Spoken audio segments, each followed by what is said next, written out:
Isaac was the son of Abraham. Hallelujah. Abraham. Abraham, his faith, he was a father of faith. And his faith was very strong. Was very strong. Very strong. When you call Abraham in such a way that his faith provided for everything for unyana wakhe. Now, for the Bible, chapter 26, from chapter 25, the Bible, into Abraham, azawufa yonke into anayo wayishiya kunyana wakhe. That's a blessing. Yokuba ne covering phezu kwempilo yakho. Intsikelelo yokuba ne covering phezu kwempilo yakho. Siya understand ne? Kukho izinto ozawuzifumana ezi benefits ze covering. Ku-2026 lo singena kuye iprinciple yokuqala efuneka uyibambile makube umuntu oyisuperior phezu kwakho. Makubekho igunya phezu kwakho. Yenza sense? Makubekho ntoni? And igunya eliphezu kwakho livumele libe ligunya. Livumele libe ligunya. Libe ligunya. See, understand that? Now Abraham ukholelwa wakhe lo provider for Isaac.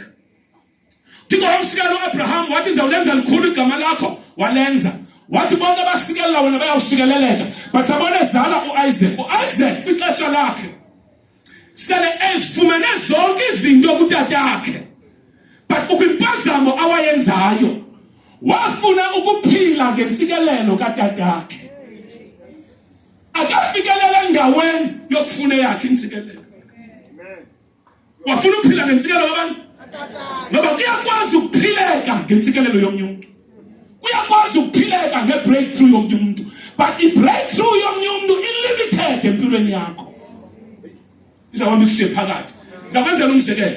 uIsrael uwela ulwandle olubomvu. It's a new season evulelwe uIsrael. Ukuthi makakhosa walele kwenye icala uSirayeli. Bakawalayo uSirayeli esiya kwenye icala noFaro wangena. But uFaro ungena kwisizini engavulelwanga yena. And wakhamla ebuhambeni kumhlaba omileyo. Kodwa kudeka kufika ixesha loba uSirayeli agqibe kwisizini yakhe ulwandle lavala. Kaluvalwayo yayidistract yayintshabalalo kuIsrael. So ukuthi ku-Egyptians uyakwazi sometimes ubelekwa. But until lo muntu kubelekileyo xa kuphela ixesha lakhe akushiye kangaka. But this year e-2026 noma ngibani othole wena funeka uThixo akuvula amehlo ibone uba isizini yokuthwalwa kwakho iqalaphi phela. Ungathwalwa kwisizini apho kumele uyazenzela khona. You must refuse ukubangaba ubelekwe kwisizini ukufanele ubangaba uyazihambela. You must refuse ukubangaba ubonelelwe kwisizini kumele uba utya intsikelelo yakho. Uthixo akuvula amehlo. Ndiyayenza sense? Ndiyayenza sense? Now uIsaac wafika eGerar kwelilizwe. Kafika khona eGerar, listen to this. The Bible ithi there was a famine, kwakhona indlala elizweni. Xa kukhona indlala elizweni, uIsaac wafuna ukwehla ubheke eJiphuta ebaleka indlala. Kwavela izwi likaThixo. Lathi jonga Isaac ungehlubheka eJiphuta ngizakusikelela kule ndawo kuyo. Jonga intsikelelo ireference yayo uthi ngenxa kayihlo Abraham. Ngenxa kabani? Uzakhamla intsikelelo ngenxa kabani? Akukabi khonto egameni lakhe abenza qualify. Ndiyayenza sense? Akabi khonto phi? Likabani? Utya ngegama likabani? Utya ngegama likatatake. But under his name akukho nto. Xa ngaba ixesha likatatake linophela ebomini bakhe akukho nto ngeke akwazi ukuphila. Because ayikho into yena ayenzileyo emenza qualify for the blessings. Yavakala bazalwane. Jonga xa sijonga uHezekiya ezawufa kufika umprofeti uIsaya uthi Hezekiya iminyaka yakhe ixesha lakho liphelile yolele uzawufa. uHezekiya xa uyaza kuThixo Akathi Thixo akhumbula utata. Akathi Thixo akhumbula uba uthi Thixo akhumbula. Indlela ndikukhonze. Hey Jesus. Funeka simkhonze uThixo ude wena ube yi-point of reference. Kuthi xa kuthethwa ngawe ukwazi uThixo ungamkhombi kwabanye abantu umkhombe kuwe. Ube nezinto ezenziwa ligama lakho. Ngoba abantwana bakho ilegacy efuneka beyifumene ngeyakho. Egama lakho. That ends sense. Amen. Amen. Now iBhayibhile ithi wathi ungehli ngakusikelela ngenxa kayihlo uAbraham wayiyabamba imithetho yami. Wayibamba yonke imithetho yami. Wayibamba wayigcina. Wayigcina imithetho yami. So ngenxa yakhe ngizakusikelela. Every time ecela ukuthiwa ngenxa katatakho ngizakusikelela. Ngenxa katatakho ngizakusikelela. But kwafika ixesha ubuya jonga ulandela istory sika Isaac. Andizubheka kakhulu kuso. Xa sekufuneka uIsaac ebhubhile. Xa sekufuneka etheni? Ebhubhile. Ubufunda pha iBhayibhile kwincwadi yeGenesis before uAbraham ithi uAbraham yonke into awayenayo wayishiya bani? uIsaac, uIsake. Sevana ne? But xa kubhubhu Isake uthini? Ubhubhela mbili uthi hamba ndizingelela inyamakazana. Undenzela isuphu. Nditye kube mandi ndizokusikelela. Xa ufika ummamele sikelela phana uthetha ngombethe. Uthi insikelelo yakho umbethe wezulu akufavorisha. Uthetha ngomhlaba isikakhulu. Wenza relationship between his son nomhlaba. Si understandana ne? But akukho into tangible. I'm sure nayo because at that point kwakungasekho into ibambekayo. I will prove that to you. Si understandana ne? Now xa fika pha uIsaac kwanyanzeleka kuba xa fika uThixo ubaleka isizini ufuna ubheke ejiphuta uthi uThixo no this season siyibaleka because le season yendlala izo challenge wena ukuthi umhlaba ube nento ezawuphuma kuwo. Umhlaba ube nento etheni? Abantu bandiyavakala na? Umhlaba mawube nento ezawuphuma kuwe because umhlaba awumhloniphi umuntu kungekho nto ayifake kuwo. Manphinde. I-problem yethu umhlaba. I-problem yethu intoni? Bazalwane mandiyiphinde eyona ngxaki yethu ngumhlaba. Wathi akuwona uAdam noEva into eyaqalekiswayo yaba yintoni? Kodwa ngeke uphinde ukuvelisele ziqhamo. Uyawuvelisa umhlaba onantoni? Onameva. Come on church. Kodwa uyawuvelisa umhlaba uyawuvelisa ntoni? Yiyo le nto uYesu xa ebheke enqamlezweni igazi lakhe lokuqala alikhange liphelelele abantu entabeni yaseGetsemane egadini. Kwafuneka igazi lakhe umbilo wakhe uwe emhlabeni.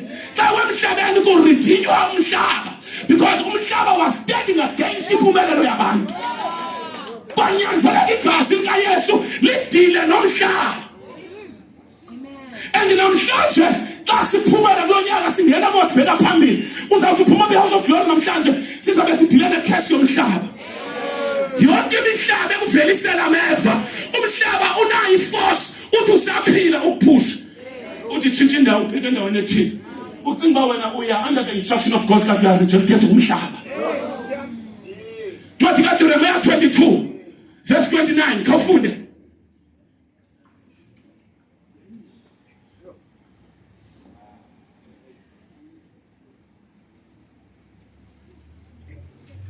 Verse 29.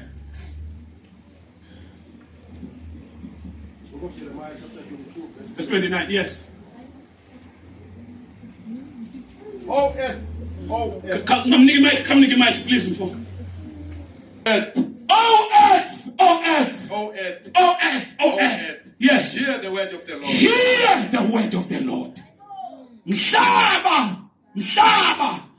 Yiva ilizwi likaThixo. Yiva ntoni? Likabani? Malivuwe intoni? Kumhlaba because yonke into esinayo intsikelelo iphuma emhlabeni. Ubufuna imali iphuma emhlabeni. Ubufuna ukutya kuphuma emhlabeni. Ubufuna impahla iphuma emhlabeni. Ubufuna iwivi yonke into yophila iphuma emhlabeni. Into efika namhlanje siyibize into alignment to izwi likaThixo nempilo yethu ngumhlaba. uthi ngenye imini uThixo uthi umhlaba ovulileyo waginya igazi lika Abel uyakhala igazi lakhe liyakhala before wena siyafana bazalwane siyandestand bazalwane so wathi uThixo ngiyala isizini le season yayisizini yendlala wathi ngisuhamba hlala ngizakuthini kulonyaka ka-2026 cela ummelwane wakho afuneka nguzule egqithi abantu abazulayo kulonyaka bazawuphoswa zinto zikaThixo wayenevukhwasu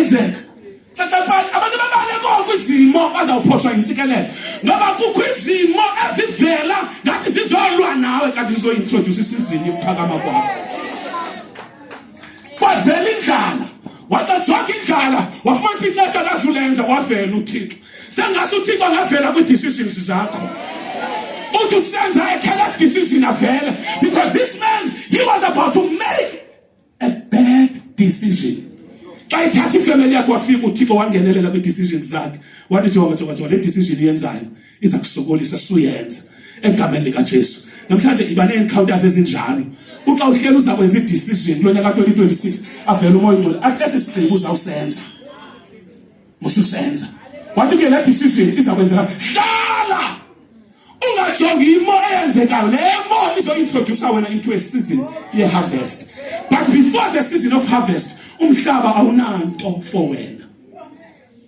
umhlaba awutheni for umhlaba akhonto uzayivelisa for wena because akhonto ewayifaka listen to this when unelifa likatatako ilifa likatatako will never become your portion but rather it's your seed anything oyi-inheritayo anything ongayisebenzelanga xa ifika ezandleni zakho subunikeza imbewu maniphinde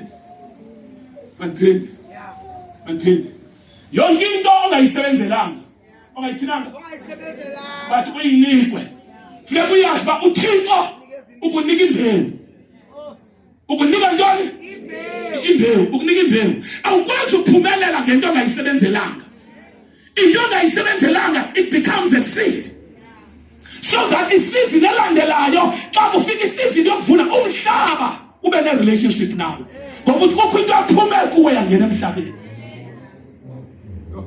jonga sisakhula awubelekwa oko ngicela ubrush umqolo walomntu usecaleni kwakho uthi ziyabonakala izivuke kodwa ababelekile abantu but this year lo nyaka uzawufuna abantu abazawuqinga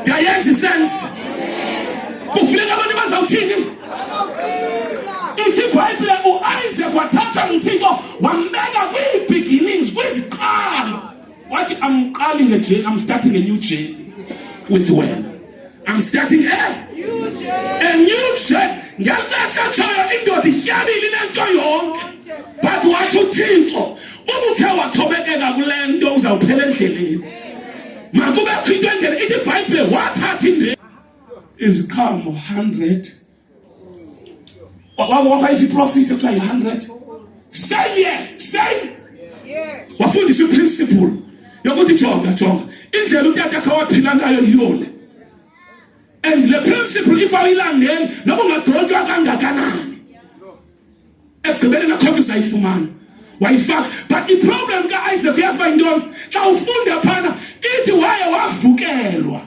wayishiya iGerari wayithini iGerari sometimes ishiya iindawo zentsikelelo ngenxa yokuvukelwa kanti le ndawo ishiyayo yindawo inikwe nguThixo but kunyaka ka-2026 noba bangathetha bathini ngawe ungayishiyi indawo yakho noba bangavela iintshaba ziphakame zithini indawo oyinikwe nguThixo ungayishiyi ngoba xa uyishiya uzawushiya nentsikelelo na iBhayibhile ithi abantu baloo ndawo baye bamvukele but uyazi abashiyeka besenzani bona bashiyeka iprinciple yakhe beyibambile bayazi uba thina besingayazi uba umntu uyakwazi utyala awugqiba avune 100 folds bayibona kuye and baqhubekeka washiyeka yena ehamba xa fika kwenye indawo because intsikelelo ilapha kwe intsikelelo iphi xa kuthethwa ngentsikelelo akuthethwa ngemali. Akuthethwa ngantoni? No, akuthethwa sithenga ngamali. Imali yimiphumela yentsikelelo. When you pray, never ask God for money. Yes. But ask God for power, for the blessing. The only thing oyidingayo yintsikelelo. Inye into oyidingayo yintoni?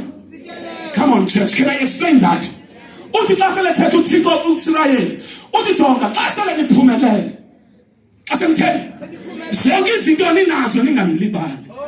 Nikhumbule uba ndimo ninike amandla, power to create wealth. Power to, intsikelelo is the power to make. Power to create wealth. Did you understand that? Power to Create wealth. power to create wealth. Uthi ze ningacingi uba ezo zinto nizenze ngokwenu matshaba. Uthi ze niyazi uba ndim uThixo Yeah. oninikeze amandla. Yes, Lord. Kulo nyaka fumana wisdom yokwenza wealth. Fumana wisdom yophila. Kukho izinto ezawudrotsha empilweni yakho, business ideas ezawudrotsha empilweni yakho. And those business ideas ezawudrotsha empilweni yakho namhlanje egameni lika Yesu. Moya wakho mawusifumane. Moya wakho mawusifumane. Moya wakho mawusifumane. Moya wakho mawusifumane. Moya wakho mawusifumane.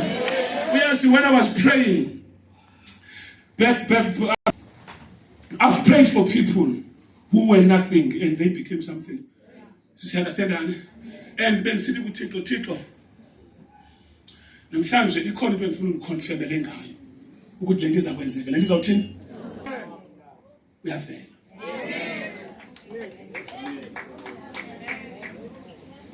Uyathini? Bamthatha ichance eGugulethu. Ukaphathile kusikelele. 2026 is going to be your year. Hallelujah. Listen to me. Thina asishumayeleli kuba nezinto.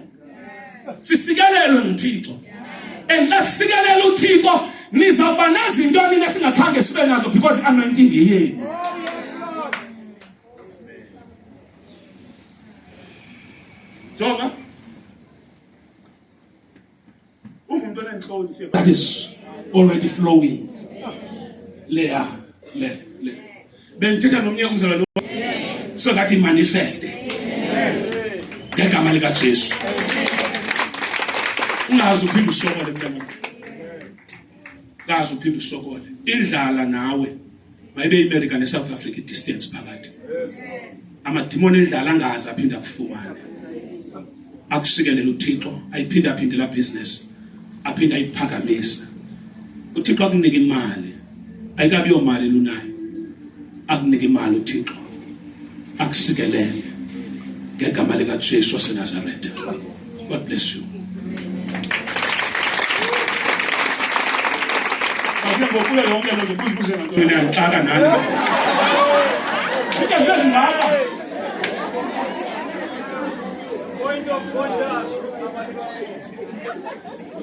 Jonga, ngithethe imoto. Let's season ka 2026. I like that attitude. Look at that daughter. Come here, zaba ngoqala, come here. Njengoba kanti ngithethe imoto wayemadolweni. It's okay. It's okay. It's okay. It's okay. It's okay. It's okay. It's okay. Thethe imoto. Khani lapha isithixo zemoto. Yes. Sesekhanda mntanamisi.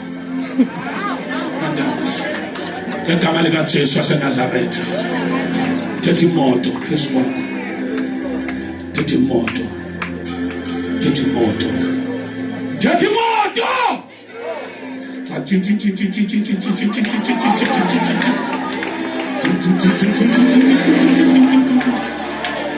Thethe imoto.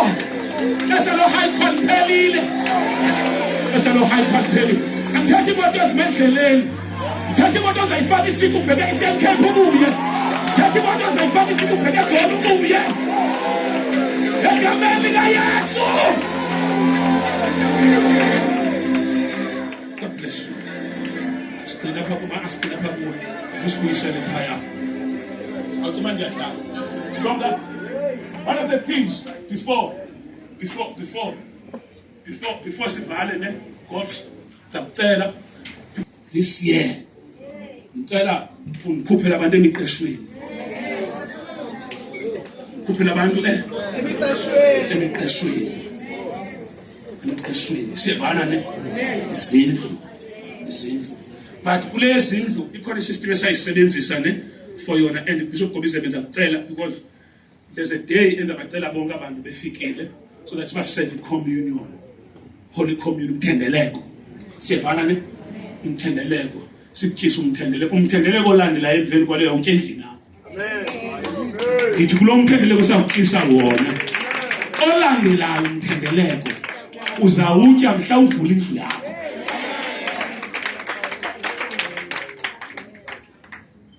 Mhlasa uthisa umthendeleko ngalamini sabe sebefundisa aba serious. Nabani bathathu nabani bane asinawari. Kodwa ibeke idate xa bengifumana ezisithixo idate yakho is before 15 kaJanuary. Akufumana apho uhamba khona you begin to attract things. That's why uThixo nakusikela ngemali, because if God were to bless you ngentsikelelo eyimali like as uThixo ufuna imali xa uthi ufuna imali ufuna iphi imali? iSouth Africa isebenzisa irand, iAmerica isebenzisa iDollar, iUK isebenzisa iPound, iKenya isebenzisa ishillings, Uganda isebenzisa ishillings, iBotswana isebenzisa iPula, isebenzisa iZambia iKwacha. So xa uthi ufuna imali uthi ufuna ntoni? Ufuna iPula okanye ufuna iKwacha? But xa uThixo ekusikelele uthwele intsikelelo, uthwele ntoni? Apho uhamba khona you will attract money. Ubufika America dollars will come. Ubufika UK dollars will come. Apho uzayidonsa lento. Uzayithini lento? Uzayidonsa. Wathi kuyafaka imbewu emhlabeni wayifaka the same year wavuna. But uIsaac xa kufuneka esikelelwe nyana bakhe uthi ucela ukwenzela ukutya ayinamsebenziki akwenzela ukutya senthi uzayiyeka lento akwenzela ukutya xa senza ukutya athi uzawusikelela unyana wakhe yivuthini kuye uthi lapha ku verse 25 to 27 uthi umbethe wezulu mawufavorishe utsho kuye uthi umhlaba xa ulimile mawuvelise utsho kuye uthi uyawuphatha kwindlu yonke yami bonke abantwana endibazele baba phansi kwakho kutsho kuye xa fika kuye insulelo ibiwa nguJacob xa phuma uJacob ubaleka ubrother wakhe ubaleka ntoni jonke baleka ubrother wakhe akaphethanga nto akho mali ayitheni because utata akhe ngela xesha akasenanto akho nto ayiphetheyo itangible but inye into ayiphetheyo uphethe ianointing oil and uphethe the power to make wealth ukuthi indawo afika kuyafika iaffect ndiyavakala bazalwane.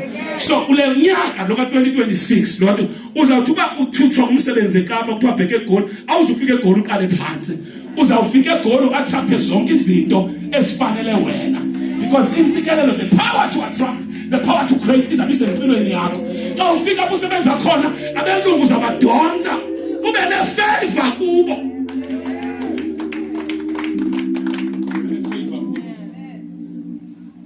ube nefavor ebantwini abanemali. Wayeka amadoda la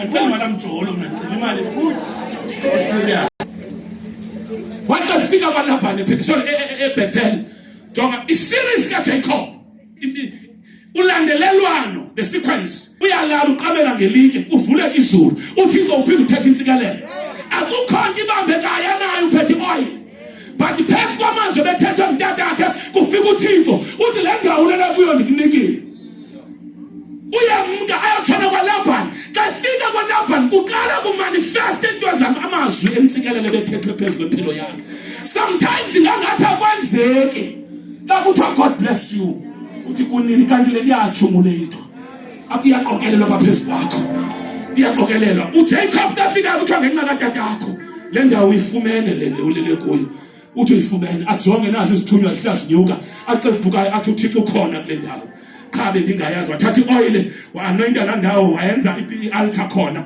wahamba usaphethe ioil but intsikelelo iphezu kwakhe intsikelelo iphi ungaphazanyiswa ukuba ungaboni iziqhamo ucinga intsikela ikabikho fumana amazwi athi God bless you fumana amazwi athi ungafelisi fumana amazwi athi ungaguli qokelela lawo mazwi phezu kwempilo yakho apha mthini kufika usuku lwemanifestation kusuku lwemanifestation iyawa ngathi uthwele kanti awuthwelanga kuyafika ukugabhuka amazwi ka-Isaac utatakho kube kugabhuka waseBhetheli kungagabhuka waseBhetheli kube kugabhuka waselabani ngoba kudala uthethe umtsikelelo phezu kwakho. Ukhona umuntu lapho othi kudala kusho God bless you. Ngizolungisa lo muntu. Uba ngabe kusho God bless you kuwe. Awunyuse isandla ubukhona. Uba ngabe usenza declarations. Abanye abasazenzi basebeshwantshwatha nje.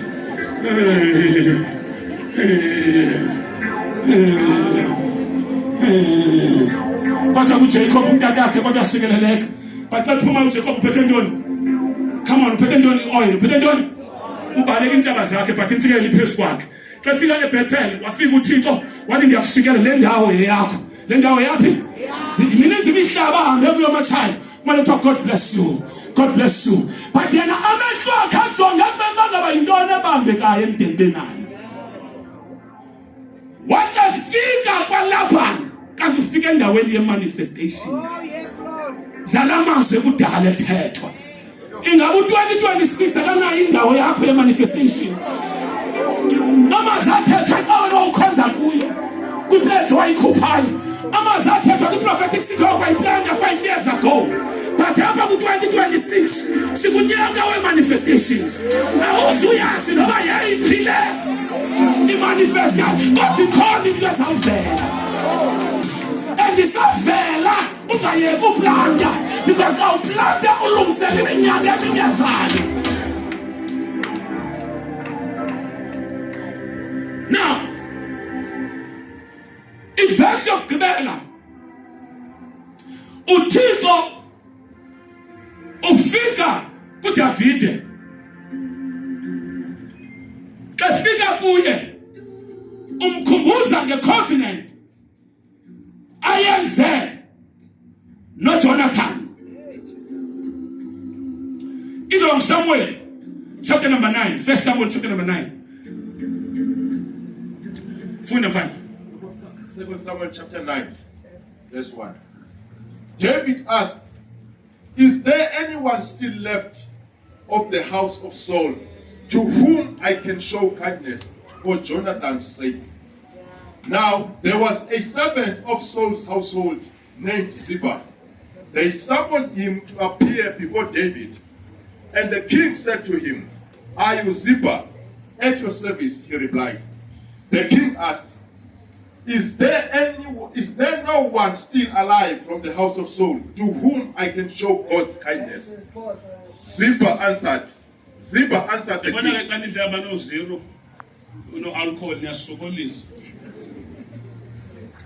"One still alive from the house of Saul to whom I can show God's kindness."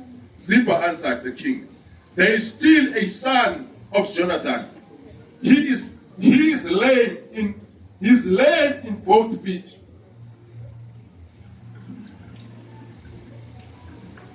"Where is he?" the king asked.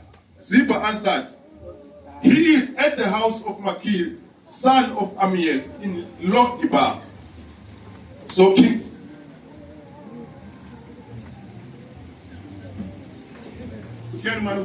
had him brought from Lo-debar, from the house of Machir, son of Amiel. When Mephibosheth, son of Jonathan, the son of Saul, came to David, he bowed down to pay him honor. David said, "Mephibosheth, at your service," he replied. "Don't be afraid," David said to him, "for I will surely show you kindness." I'll show you kindness. I say, this time This time I'll manifest. I manifest. In the name of Jesus. Yavela. Egameni lika Jesu. Ilothiba yami lonyaka ndiyayishiya. Bekebhodwe. Egameni lika Yesu waseNazaretha. Let's see manigqibezele ngaloo ndaba. Mamela. uJonathan noDavide were friends. uSawule wafa. Utatomkhulu tata kaJonathan noJonathan wafa. uMephibosheth, he was 5 years old. Ebanjwe yinene ebaleka naye emfazweni. Xa ebaleka naye wamuwisa wephuka inyawo. Wabe uparalyzed. Siyavana ne? Amen. Now wemka wawuhlala eLo-debar kube baleka imfazwe. Now This time kuvela uDavide wayene covenant umnqophiso noJonathan ukuthi ubuthe wafa qala uyahoya indlu yami. Xa ndithe ndafa qala wena uyahoya indlu yami. That is wisdom. That is, come on church, that is wisdom. I-principle yokuqala eyokubana xa uphila makubekho abantu ongena kwi-covenant nawo. Oh, yes. Because awubazi ubomi uba kuphathele ntoni. But mayibe khona into ethi uthe waphumelela kuqala uzawuhoya okanye uzawuhoya indlu yami. Uba uthe kwaphumelela wena vice versa. See, understand that? That is the wisdom. That's a wisdom esifumane eBhayibheleni. Ukuthi amadoda enza lo mnqophiso. Ngelishwa wafa uJonathan. Efa uJonathan. Ilizwi lomnqophiso lashiyeka lisamile lika Davide, because lo muntu asifa but umnqophiso awufa. Kukho izinto eziyithenana, kukho into ezingabhubhiyo, kukho into ezingajitshiyo. Umnqophiso isilingelelo azife ezo zinto. Altar. Uyakwazi ubanjwa zii-altars abanikazi bazo abangasekhoyo, because i-altar iyithenana.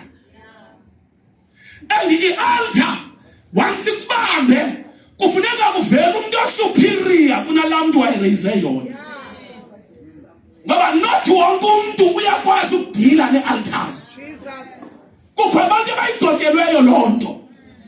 Wavela uDavide uphethe umnqophiso kalaliswa nguwo. Wabheka kwaSawule. Xa fika kwaSawule akusekho zindlu. Kukho amabhodlo. But xa fikayo umnqophiso wajika. Kwafuneka ahambe emabhodlweni. Wathi nje sibona izindlu zidilikile. But wakhozwa akusekho nempunde na.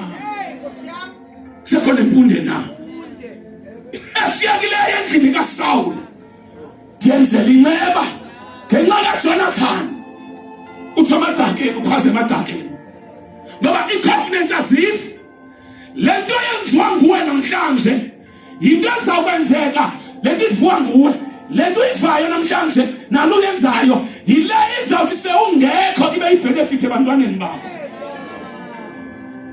Kukho bazawuphakama sewungekho.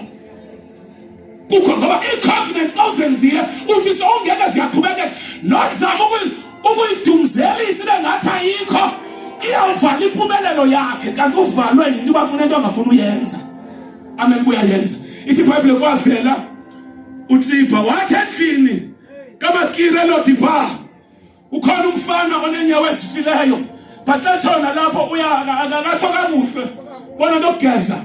Ukhona le nto umfunela yona soze yenzeke because nayo useless. Uthixo kabuzanga ngapho the condition. Into ayifunayo ukhona nomuntu akabuzanga the condition, but lucelayo uqala i-condition ukuthi ukhona yena but useless. Uthixo wavuka wagipha kwi-condition yalo muntu wathi wena ke ndicela uyonilandela yena. Kukho bazayolandwa kulo nyaka, kukho bazawulandwa. Uzawuthi ufunda esikolweni uthi usafunda xa ubiza ifani yakho uthi ngibani ifani yakho uthi ndingubani, kuthiwa ngabe uyamazi ubani, uthi wena ewe ndiyamazi ubani. Athi okay count linga ubani uyamazi ndiyamazi ubani. Athi buya athi ubani wakhe wandenzela lento uyintoni kuye, athi ndingumntana akhe. Athi ubani wakhe wandenzela lento kudala ndimkhangela ubani balisela. Nomfana he was lucky because ndabuza imali wathi 30 rand ngamnika. I think ngamnika about 60 rand amnika. Ndathi ke yobuya enye xa ubheka ku-interviews. Lamfana wathi enkosi tena ndiyabulela ngizakubhatala. Ngathi uyabhuda lo kodwa ndamsikelela. Andimazi kaloku uba uzaphinda ndibonephi. Ndambeka esiteksini sihamba nomfana sehlukana. Ngenye imini lapha eZevenwacht ndiyathenga kanti ndishiye ikhadi lami emotweni, icash ayoneni ndiseTV. Kodwa mile pha umuntu tata ithi into yakho mali bayijikele. Ngiyathamanda kwenze nokulungileyo ngoba ngexesha elililo lizawufuna ngangithe bhatala. Jonga le trolley yami futhi ngathi izincinci eziphe kwenza ubhatala.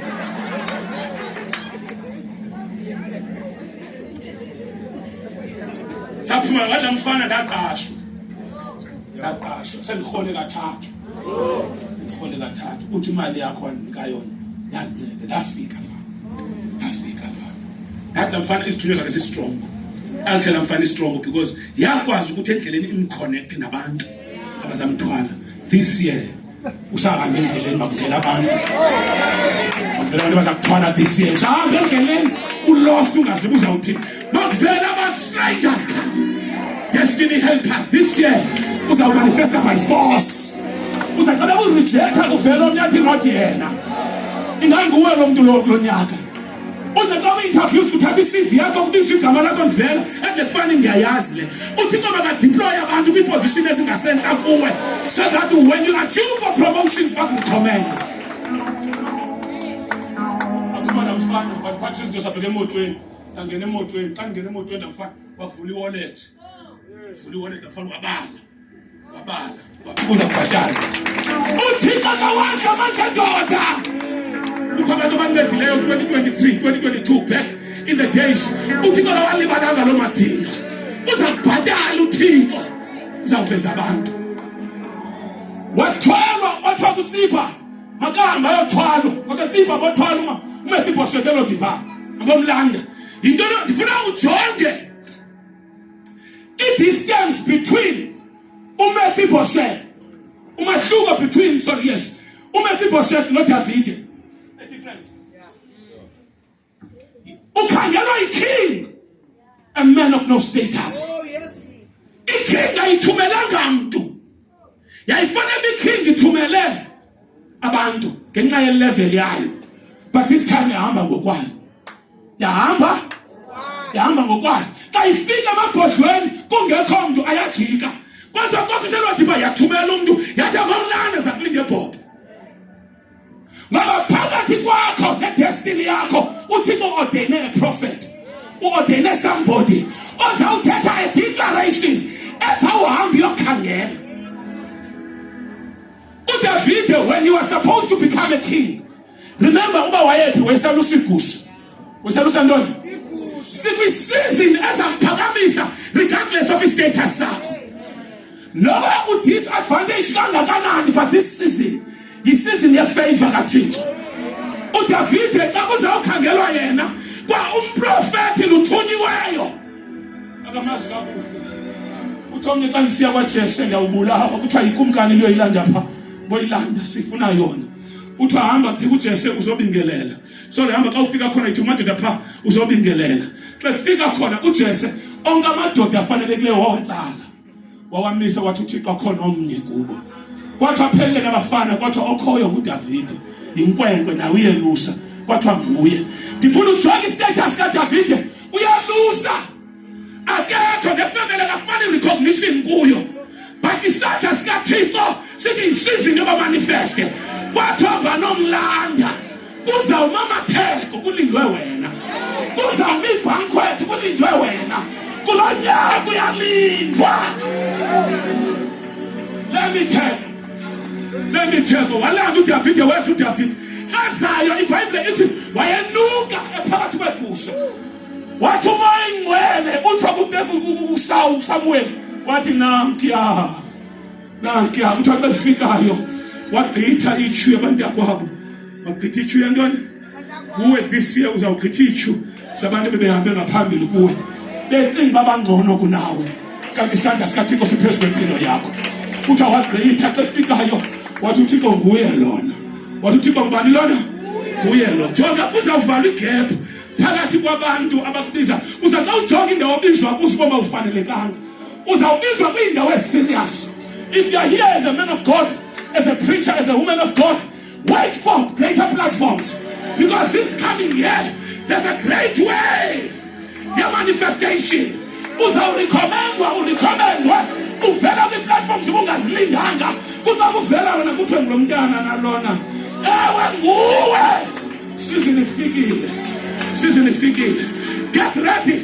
Akubali limbhesa njengebali likaTetese mhleqala ushumayela. Uthi kwakubizwa uTata uGumbi eDurban. Uthi akakwazi uTata uGumbi ukuya. Wathi kulamba abantu ndithumela umunyanami. Uthi uTata uGumbi makaye. uthi xa efike yolandwa bachafa kuthiwa nguwe uthi omnye uthi kwa unxiba nawo kwasuti uthi ndangena eholweni ungena kwam kugcwele uthi okokuqala ndichallenge si-status uthi ndazimele kandiyoqhamela phuma etoilet eblack ndabaleka uthi wandibona wabuzwa intoni udade nawulunga uthi andijonga abantu bahamba ngemoto nayo nemoto unxitywe kakuhle undathi impahla uthi wathi masanda ikhona isuti engakulingana endlini uthi wandithatha wandisendlini kuye kwabe kuhlekele wanditshintshisa ndanxiba kakuhle webuya nam ucebuya nam ndaphakanyiswa undathethe 15 minutes 20 minutes uthi emveni koba ndithethile utata ugumbe fama usimele 3 days ezawuphinda 2 days eqondweni uphuma kwakho uyahamba uthi kwafowunu utata ugumbi noba usezanga lo mntata usithumelele yena ngoyena bedingeka iplatform iphakame kakhulu kangangoba nawe uyazeya bakhona abantu apha uzabe usijonga uzawufeba uthabe ndimlowo uzawujonga ilalo aphuma kuyo ndimlowo wasenkonzo ndimlowo wasengqobo ndimlowo wasegajya ndimlowo waseleyidishe uzawujonga ndimlowo wasedutywa ngelonasha iplatform uyabizwe khokwe izinto ezazingenzekanga wangaphambili uzawuthi akhona ifemeli yakho iza xa ifikile ukujonga uthi hayi bo indaba nginamntana ndamzalayo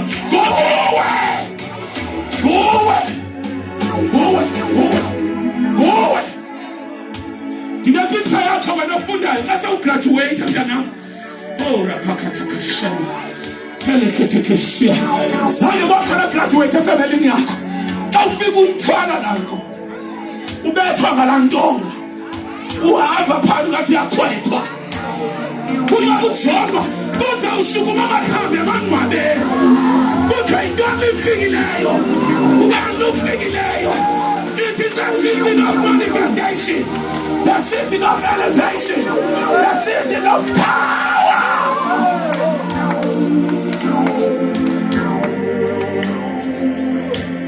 Umefiboshethi wathwalwa kukho bazawuphumelela ngoba bazawuthwalwa.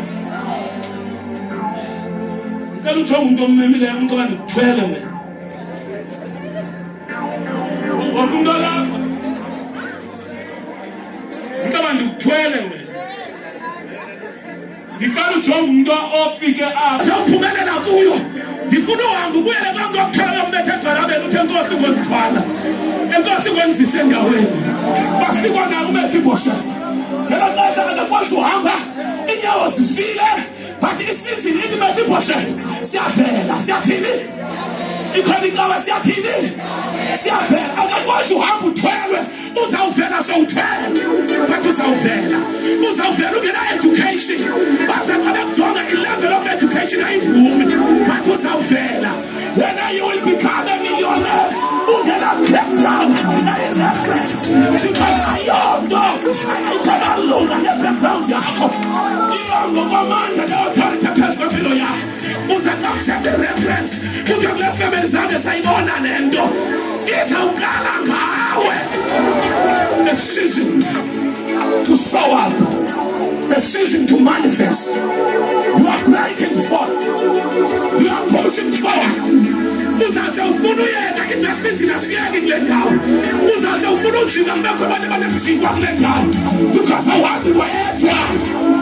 Ifamily yakho msaze wanebhongo ngawe.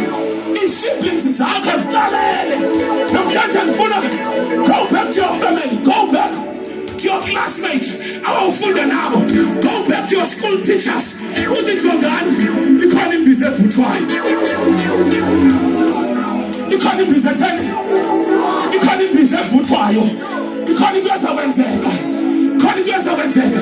Ubantu bajonga ikhona imbiza engizayiphaka, ikhona imbiza engizayiphaka.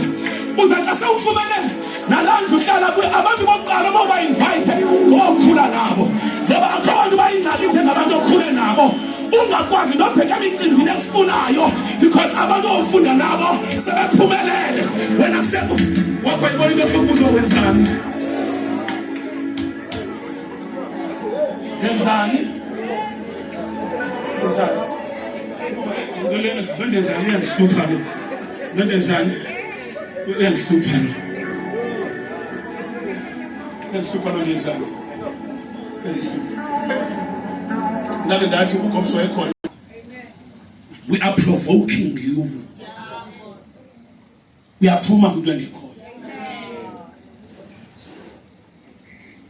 Hayi kakhulu. Bakuyaphuma.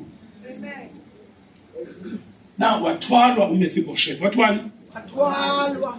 uThixo uzawuvusha kulo nyaka abantu abazakuthwala. Abantu abazakuthwala.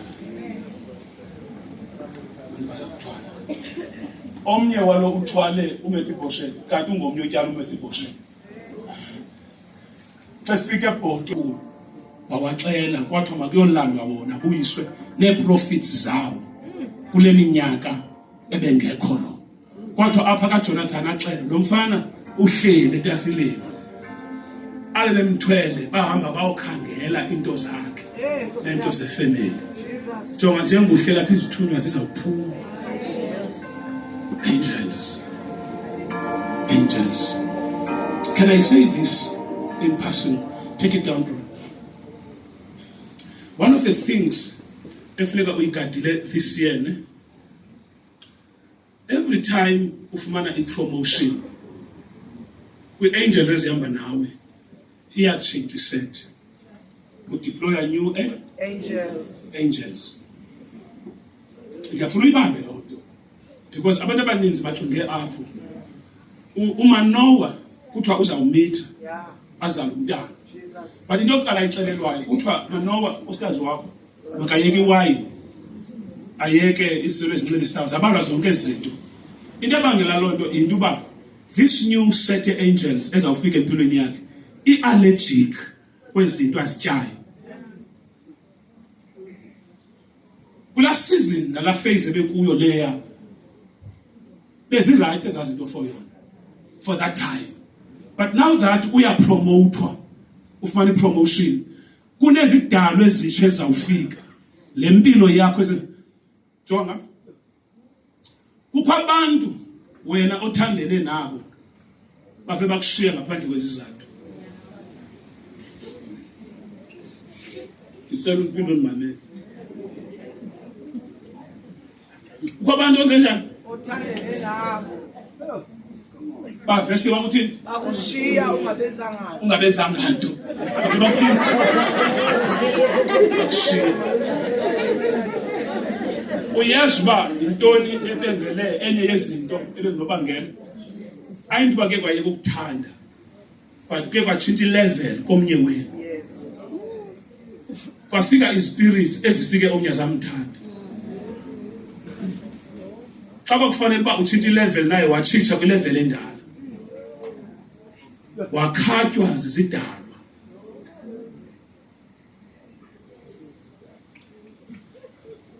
Mandiyiphinde. Ndenzela uba ezi grudges unazo ziphele. Uyazi uba wakhatywa kwamoya.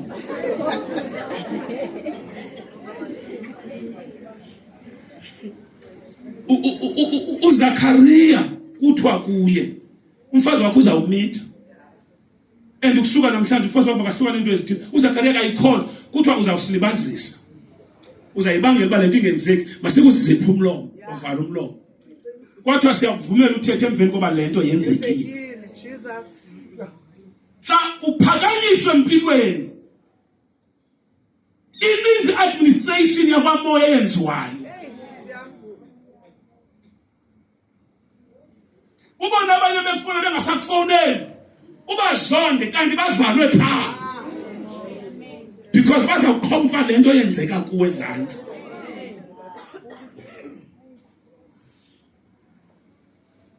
Ngekhe abantu abaninzi umoya ngcwele uthi kum into ebangela uba eminye imithandazo ingaphendulwa nansi. One, when you are praying for God ukuthi akuphakamise, uthi awukwazi ukuphakamisa umoya ngcwele without a change. Funeka utshintshile. Uthi awukwazi ukuthandazela i-promotion and urejecte i-process etshintsha wena. Once you reject the process etshintsha wena, you are declining the position automatically. So once uqala ungena iprocess yokutshintshwa funeka uyazi uba uyaphakanyiswa nguThixo. Once ureject iprocess yokutshintshwa ipromotion uzawudecline. Because the level obheka kuyo awukwazi ungena udla kahle kunje. Kukho abantu ongazungena nabo. Noba uyafuna khona ongazungena abangeni. Nalonke ubhisiwe ukuthi uzawureject because abantu bembheka ndoqhamuka unyaka enkonzweni athi uyaqoka ubheka emadodeni.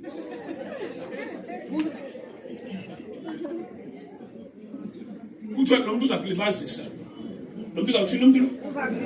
Uzakulibazisa. Uthandazele ukuphakanyiswa nguThixo. Xa kufuneka kuphakamisile uThixo, kukho abantu azabakhulula empilweni yakho.